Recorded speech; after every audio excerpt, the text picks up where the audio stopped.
نجم سیٹھی صاحب، وہ مولانا فضل الرحمان نے بات تو کر لی اور پھر لگتا تھا کہ بات نکلی ہے تو دور تلک جائے گی، لیکن دور تلک جانے سے پہلے یو ٹرن لے کر واپس آ گئی. اور مولانا یو ٹرن لینے پہ کیوں مجبور ہوئے؟ اس کی وجہ یہ تھی کہ شاید وہ واقعات کو اس طرح سے یاد نہیں کر سکے، غلطی سے سلپ آف ٹنگ ان کے زبان سے یہ نام نکل گیا. اچھا، اس میں ایک اور وجہ یہ بھی بنی کہ نہ صرف یہ کہ جنرل فیض اور جنرل باجوہ کی طرف سے وضاحتیں آئیں ذرائع کے توسط سے، بلکہ دونوں پارٹیز، پیپلز پارٹی اور مسلم لیگ نون بھی کود پڑیں ریسکیو کرنے کے لیے. تو ان کی جو بھی باتیں تھیں یا ان کا بھی جو بیانیہ تھا اس حوالے سے، سب سے پہلے ہم پیپلز پارٹی کا موقف اس میں فیصل کریم کنڈی صاحب نے کیا کہا ہے وہ شامل کریں. مولانا فضل الرحمان اس وقت پی ڈی ایم کے سربراہ تھے. ہمیں تو پی ڈی ایم سے نکالا گیا تھا. کس کے کہنے پہ نکالا گیا تھا، کس کی فرمائش تھی، وہ تو مولانا صاحب بھی بتا سکتے ہیں. لیکن مولانا صاحب نے بھی ایک دھرنا دیا تھا اور فرمائشی پروگرام پہ واپس اٹھ کے چلے گئے تھے. نہیں بتایا کہ کس کے کہنے پہ وہ اٹھ کے گئے تھے، کس نے گارنٹی دی تھی کہ آپ کو کیا ملے گا کیا نہیں ملے گا. اس عدم اعتماد کا سب سے بڑا فائدہ مولانا فضل الرحمان صاحب کو ملا. سب کچھ مزے لوٹنے کے بعد آج ان کو خیال آیا کہ ان کے ساتھ بہت بڑی زیادتی ہوئی ہے. اب مولانا صاحب جو ہے اس وقت پولیٹیکلی جو ہے ان کے پاس اس وقت 4 سیٹیں ہیں اور وہ چلے ہوئے کارتوس بن چکے ہیں. سیاست میں وہ اب جو ہے وہ مولانا آ نہیں رہا، مولانا جا رہا ہے. اور اس پہ ملک احمد خان صاحب جو مسلم لیگ نون کے سینئر رہنما ہیں وہ کیا فرما رہے ہیں؟ ایک میٹنگ جس میں سب پوری پولیٹیکل پارٹیز کے سربراہان تھے، اس میٹنگ میں ہم بھی سوچ رہے تھے کہ اگر یہ الیکشنز دے رہا ہے تو ہمیں اس آرڈیل میں سے گزرنے کی کیا ضرورت ہے. اگر یہ سٹیپ ڈاؤن کرتا ہے اور فوری الیکشن کی طرف چلا جاتا ہے تو مولانا کا وہاں پر میری موجودگی میں اس بات پر کہ آپ ہمیں یہ کیوں کہہ رہے ہیں، اب ہم نے یہ سب کچھ کیا ہے تو ہم یہ عدم اعتماد، تو کیونکہ مجھے مولانا کی تکریم بہت ہے. اگر مولانا کے پاس کوئی ایسا ہے کوئی بندہ، کوئی ایک آدمی جو آ کے یہ بتا دے کہ کب ان کو وہ ملے.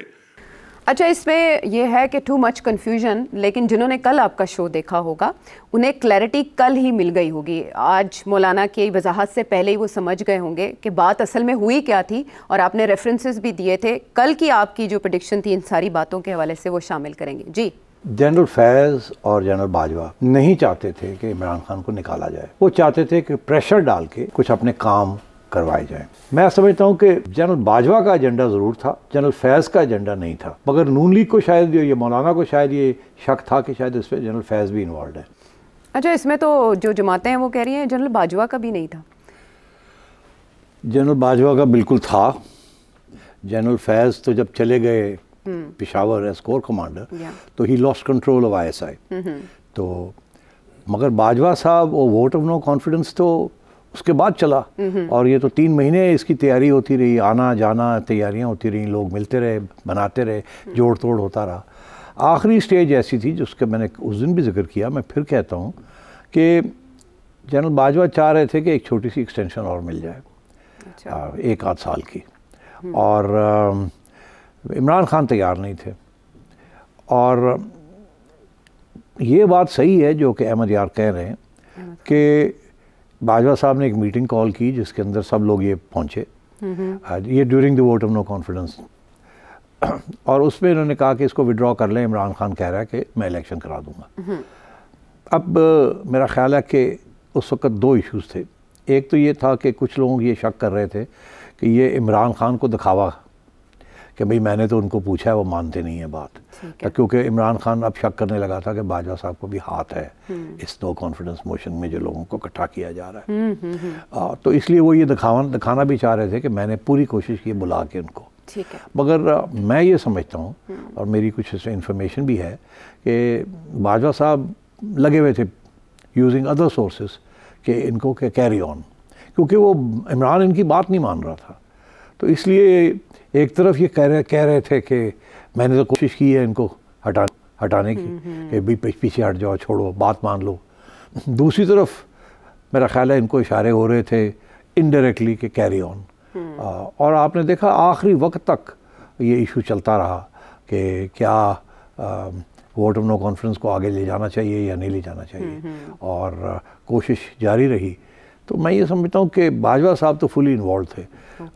باقی جنرل فیض تو پہلے دن سے خلاف تھے اس ووٹ آف نو کانفیڈنس کے، اور اسی لیے اس کی جو پیش قدمی ہوئی یا اس میں رفتار جب آئی تو اس وقت آئی جب جنرل فیض جو ہے وہ ٹرانسفر ہو گئے تھے ٹو پشاور. انہوں نے اپنی ایکسپلینیشن میں بھی یہی کہا ہے کہ میں اس وقت DG ISI نہیں تھا جس وقت کی مولانا بات کر رہے ہیں. لیکن میرے ذہن میں ایک سوال آیا، وہ یہ کہ مسلم لیگ نون کے رہنما نواز شریف صاحب اکثر اپنی گفتگو میں یہ الزام لگاتے تھے کہ جنرل عاصم سلیم باجوہ بطور کور کمانڈر بلوچستان ان کی حکومت گرانے میں ملوث تھے 2018 سے پہلے کے جو ایونٹس ہیں. آپ کہہ رہے ہیں کہ وہ ڈی جی آئی ایس آئی فیض حمید صاحب نہیں رہے تھے تو ان کے اختیار میں یہ نہیں تھا، تو عاصم سلیم باجوہ صاحب کے اختیار میں کیسے تھا change of government in Balochistan? Okay, یہ تو انسٹیٹیوشنل ایشو ہے، let me explain. Okay, general corps commander جو ہے وہ اس قسم کے انیشیٹیوز خود نہیں لیتے، نہ لے سکتے ہیں.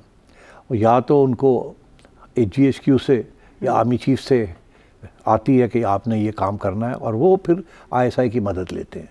تو یہ جی ایچ کیو، آئی ایس آئی اور کور کمانڈر سیم پیج پہ ہوں گے تو پھر یہ آگے جا کے کام بنتا ہے. اچھا، اس لیے جنرل عاصم جو تھے وہ سیم پیج پہ تھے ود اس وقت کے ڈی جی اور اس وقت کے آرمی چیف، تو اس لیے یہ کام ہو گیا. وہ امپلیمنٹ کر رہے تھے، پالیسی کہیں اور بنی تھی.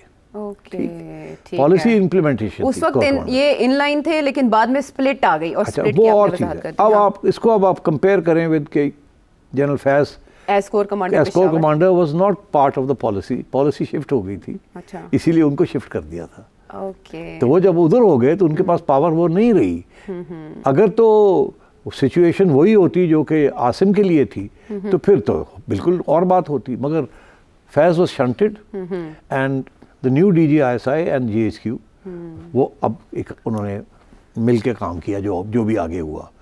سو یہ اس لیے یہ کہنا کہ جی جنرل عاصم جو تھے ان کے پاس پورا پاور تھا ٹو چینج اے گورنمنٹ، تو یہ کیوں نہیں کہ جنرل فیض جو تھے وہ پشاور میں اسکور کمانڈر وہ بھی تو انفلوئنشل ہو سکتے تھے. انہوں نے بیہائنڈ دا سینس کی تھی تھوڑی بہت ادھر ادھر، مگر ان کے اوپر بڑی کڑی نظر تھی اس وقت. جو نئے آئی ایس آئی چیف آگے تھے کہ جنرل فیض کو دیکھنا ہے کہ یہ ادھر ادھر گڑبڑ نہ کرے، بیکاز باجوہ صاحب فل کنٹرول میں تھے. اوکے سر، یعنی اس معاملے میں، اس مدعے میں جنرل فیض از کلیئر، لیکن جنرل باجوہ صاحب محبت کا یقین عمران خان صاحب کو بھی دلا رہے تھے، لیکن دوسری طرف یہ پی ڈی ایم جماعتوں کو بھی پش کر رہے تھے. پی ڈی ایم جماعتیں کسی صورت میں بھی آگے نہ بڑھتی اگر انہیں یہ ایشورنس نہ ہوتی.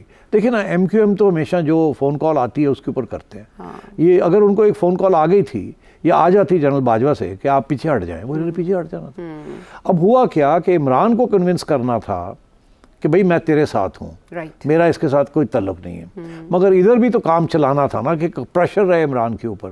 تو اسی لیے میں نے کل کہا تھا کہ آخری سٹیج پہ یہ جو چوری پرویز الہی کو راستہ جو چینج کیا گیا آخری منٹ پہ ڈیفلیکشن، ہاں تو اس میں مطلب کچھ تو تھا نا اس کے اندر. رائٹ. وہ مونس الہی صاحب نے ایک انٹرویو میں بتایا کہ ان کو کال ایکچولی جنرل باجوہ کی ہی آئی تھی، تو اس سے تصدیق ہوتی ہے آپ کے اس انالیسس کی آبویسلی. تو دی تھنگ از کہ چلیں، مگر اس کا یہ مطلب نہیں تھا کہ جنرل باجوہ نے ہاتھ کھینچ لیا. یہ میرا پوائنٹ ہے. اس کا یہ مطلب نہیں تھا کہ انہوں نے ہاتھ کھینچ لیا. اس وقت ایک چوری پرویز الہی کا ادھر ادھر ہونے سے کوئی فرق نہیں پڑتا تھا. ہاں، لیکن وہ یقین دلانا تھا کہ میں آپ کے ساتھ. اب یہ مونس الہی یہ کور کر رہے ہیں جنرل باجوہ کے لیے کہ جی نہیں وہ تو بالکل ہٹ گئے تھے پیچھے and so on and so forth. ہاں، لیکن وہ کہہ رہے تھے کہ پی ٹی آئی کے محسن ہے جنرل باجوہ.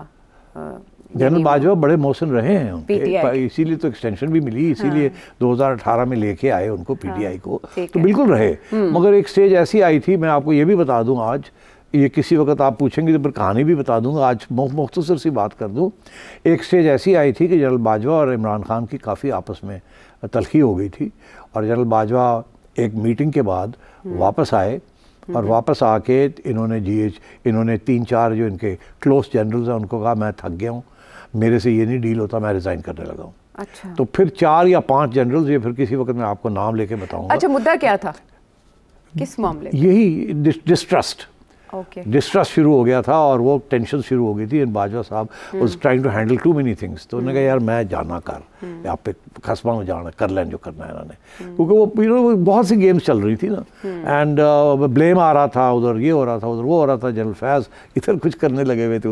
تو پھر میں آپ کو بتاؤں وہ ایک ایسی سٹیج تھی کہ جہاں کے 3-4 جنرلز پہنچے، اور جناب جنرل باجوہ کے گھر پہنچے، اور وہاں جا کے ان کو سمجھایا کہ ایسے نہیں کرنا، ہم سارے اڑ جائیں گے، آپ نے بیٹھنا ہے یہاں.